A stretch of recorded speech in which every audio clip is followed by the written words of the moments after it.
Hello, and welcome to the Northwest University. In this video, I will show you how to navigate the announcement tools in eFundi.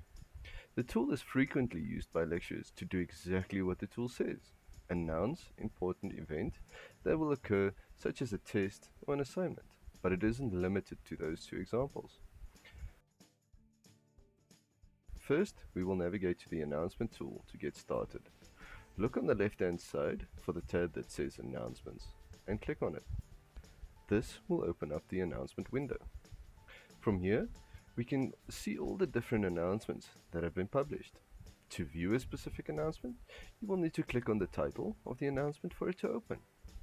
A new window will open with all of the details for that specific announcement. If you wish to navigate the announcement tool, you will find three buttons at the bottom right of the screen that says Previous, Return to List, or Next. You can use either of these to navigate the announcement tool. Announcements can also be seen from your Overview tool.